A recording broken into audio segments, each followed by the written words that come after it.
तो दोस्तों stock market में एक अच्छा खासा उछाल यहाँ पर देखने को मिला है और अक्रॉस लेवल्स यहाँ पर उछाल देखने को मिला है। हम निफ्टी 50 इंडेक्स की बात करें, मिड कैप इंडेक्स की बात करें, स्मॉल कैप इंडेक्स की बात करें, PSU bank, banking sector, IT sector, सब में पिछले 6 महीने में एक अच्छी खासी रैली देखने को मिली है। लगभग जितने भी ये इंडेक्सेस हैं अपने ऑल टाइम हाई के आसपास चल रहे हैं। अब ऐसी सिचुएशन में काफ़ी सारे लोगों का स्टिल मेरे पास लगातार सवाल आता है कि लमसम इन्वेस्टमेंट का कहाँ अभी अपॉर्चुनिटी है अगर आप म्यूचुअल फंड्स में इन्वेस्ट कर रहे हैं। तो आज इस वीडियो में मैं एक ऐसे इंडेक्स की मैं बात करूंगा जहां पर पिछले 1 साल में तेजी आने के बाद भी स्टॉक मार्केट में सिर्फ 1-2% की ही रिटर्न आई है।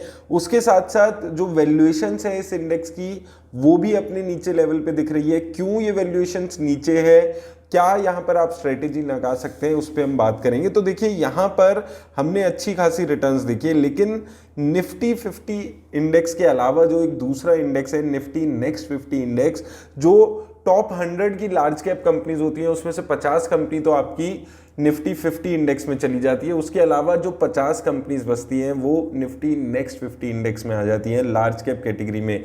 लेकिन ये इंडेक्स अगर आप देखेंगे 1 साल में सिर्फ 2% के आसपास के रिटर्न दिए इस इंडेक्स ने। 5 साल में भी अगर आप देखते हैं तो ओवरऑल 65% की ही रिटर्न्स यहाँ पर इस इंडेक्स ने यहाँ पर दी है। अब ये इंडेक्स अगर हम यहाँ पर ओवरऑल वैल्यूएशंस के एंगल से यहाँ पर देखते हैं तो यहाँ पर अगर आप वैल्यूएशंस के एंगल से प्राइस टू अर्निंग रेशियो इस इंडेक्स की देखेंगे तो अभी लगभग 25.6 के आसपास इस इंडेक्स की प्राइस टू अर्निंग रेशियो चल रही है।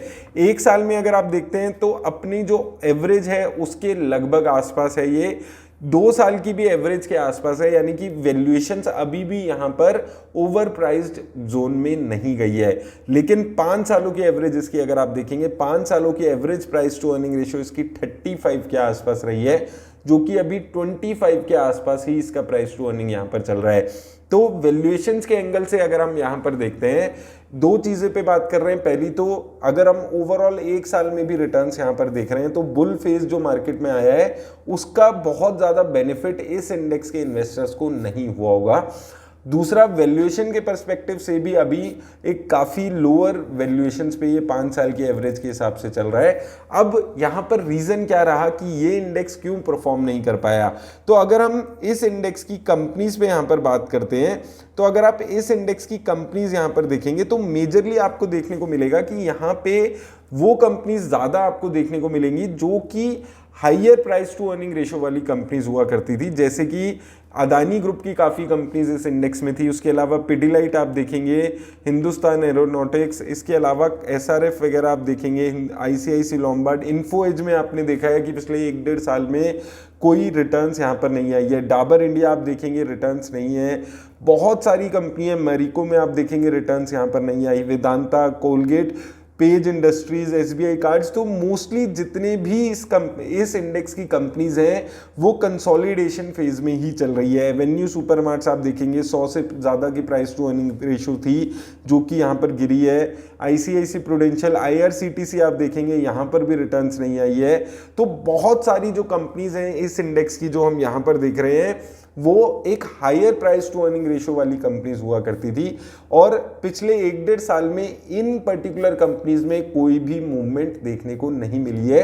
प्राइस करेक्शन हुआ है, जो इनकी प्राइस टू अर्निंग रेशियोज थी उसमें करेक्शन देखने को मिला है और एज अ रिजल्ट ये ओवरऑल इंडेक्स ही रिटर्न्स पिछले 1 साल में नहीं दे पाया है। अब क्या ये इंडेक्स कभी रिटर्न्स ही नहीं देने वाला है? तो देखिए दोस्तों, जो भी स्टॉक मार्केट के है वहां पर सिक्लिकल नेचर से हर कंपनीज चलती हैं। पहले आज से 5 साल पहले पीएसयू बैंक्स पे कोई बात नहीं कर रहा था, आज पीएसयू बैंक सबसे अच्छी रिटर्न्स दे रहे हैं, पीएसयू कंपनीज अच्छी रिटर्न्स दे रही है, रेलवे स्टॉक्स हो गए, अलग अलग स्टॉक्स हो गए। आज से 5 साल पहले ये जो कंपनीज हैं, जितनी भी कंपनीज हम देख रहे हैं, आईआरसीटीसी की बात करें हम, इसके अलावा अगर हम एवेन्यू सुपरमार्ट्स की बात करें, पिडिलाइट, मैरिको, डाबर इंडिया, ये सारी कंपनीज की चर्चा स्टॉक मार्केट में हुआ करती थी और ये जो इंडेक्स था वो एक अच्छी खासी रिटर्न्स यहाँ पर उस वक्त प्रोवाइड कर रहा था। अभी रिटर्न्स इस इंडेक्स में नहीं आ रही है, तो यहाँ पर एक विंडो ऑफ अपॉर्चुनिटी नजर आती है। अगर आप लमसम के बारे में सोच रहे हैं स्टॉक मार्केट में तो ये एक ऐसा इंडेक्स है जो अभी भी बहुत ज्यादा रिटर्न्स नहीं दे रहा है। स्मॉल कैप और मिड कैप में मैं बार बार आपको बोल रहा हूँ कि ऑलरेडी एक जबरदस्त रिटर्न्स आ चुकी है, तो आज नहीं तो 1 महीने बाद से कंसोलिडेशन का फेज स्मॉल कैप और मिड कैप में शुरू होने वाला है। तो वहां पर लमसम इस पॉइंट ऑफ टाइम पे करके आपको कोई भी बेनिफिट नहीं मिलने वाला। अगर हम ओवरऑल इस इंडेक्स को देखेंगे तो आप देख सकते हैं 2000 से लेके 2020 तक लगभग 1900% के आसपास की रिटर्न्स इस इंडेक्स ने दी है। तो इंडेक्स ये बहुत अच्छा है, यहाँ पर अच्छी रिटर्न्स यहाँ पर ये देता हुआ आया है। लेकिन पिछले 1-1.5 साल में इसमें लगभग जितनी भी टॉप कंपनीज हैं, पिडिलाइट, एवेन्यू सुपरमार्ट्स और इसके अलावा बहुत सारी कंपनीज हैं जहां पर कोई प्राइस करेक्शन ही हमें देखने को मिल रही है, बहुत ज़्यादा शेयर्स में उछाल देखने को नहीं मिला है। अब ये उछाल इन कंपनीज में 6 महीने में देखने को मिलेगा या 1 साल में देखने को मिलेगा, ये कहना मुश्किल है। लेकिन डेफिनेटली ये जितनी भी कंपनीज हमने अभी देखी हैं ये भी एक बहुत अच्छी कंपनीज है। और अच्छी बात क्या है कि यहाँ पर रिस्क कंपैरेटिवली कम हो जाता है आपका, क्योंकि ये लार्ज कैप कंपनीज हैं। और मैं हमेशा आपको बोलता हूँ कि इंडेक्स फंड में अगर आपको इन्वेस्ट करना है तो लमसम मोड में ही इन्वेस्ट करने का फायदा है। जब स्टॉक मार्केट में गिरावट है तो इसमें लमसम करने का फायदा है। एसआईपी में आप कभी भी रिटर्न्स किसी भी इंडेक्स से नहीं कमा सकते।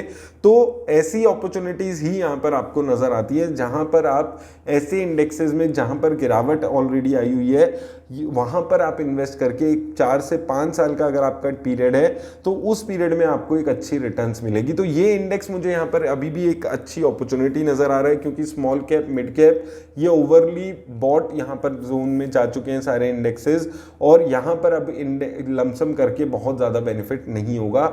हालांकि ये जो निफ्टी 50 इंडेक्स, नेक्स्ट 50 इंडेक्स है, यहाँ पर अभी भी अपॉर्चुनिटीज नजर आती हैं। लेकिन दोस्तों देखिए, ये मेरी निजी राय है, किसी भी तरह की इन्वेस्टमेंट की राय नहीं है।